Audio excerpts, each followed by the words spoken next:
houseless I could be found, held in your presence. As the sky reflected upon and throughout us, we'd watch its colors change. But while the sun set before us, I turned my eyes to you, and I'd watch your lips pull gently into a quiet smile, and ringlets of your hair carelessly swaying over your shoulders, while the wind held it throughout its warm autumn dance. And as the sky became darker, it left the faintest piece of illumination which signaled an unrequited hope. Deep stretches of purple moved in an ease of transition behind the warm colors of dusk, which hung like shorelines stretched out in the sky.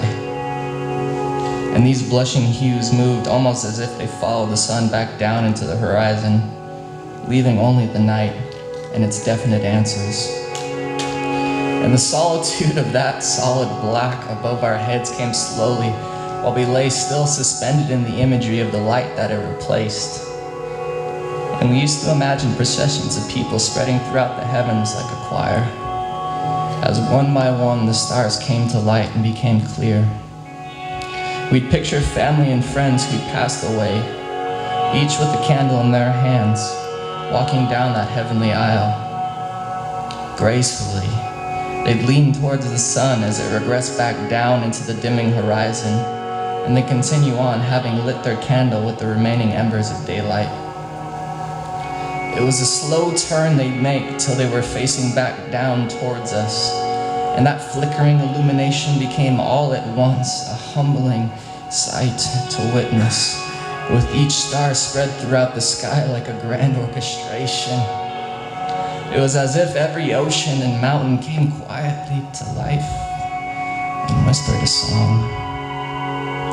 And to look upon such a thing is to be wholly possessed by its resonance, its story, and all the metaphors that we try to use to translate its birth into the space that it occupies.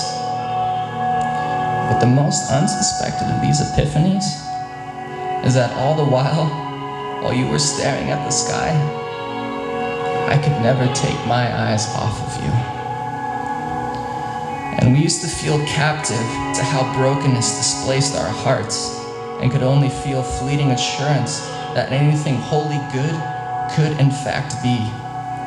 But carried upon that moonlight, we could hear that choir of stars as all creation came together inside the handwritten cursive lines of every piece of that sky. And the song that they sang over us was love. Wholly loved. Having been, being, and always will be. We were so young. We were so young. And above us, we would always will be. But for now, having seen these things, I could gather up the piece of that melody and appreciate the moment with you as it ought to be.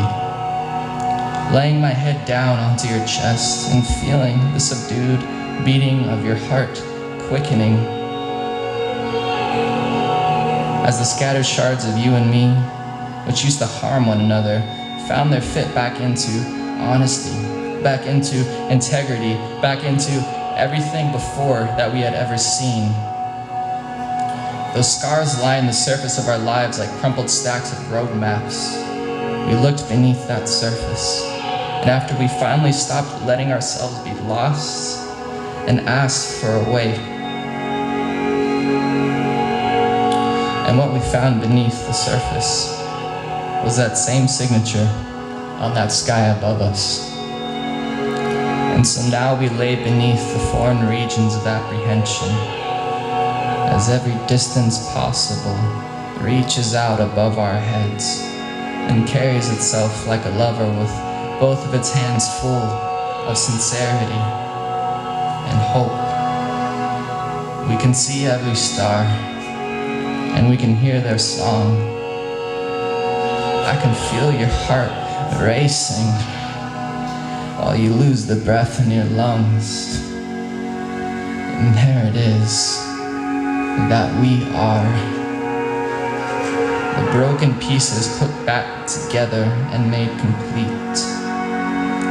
We are wholly loved, and that is all we ever will be. Thank you.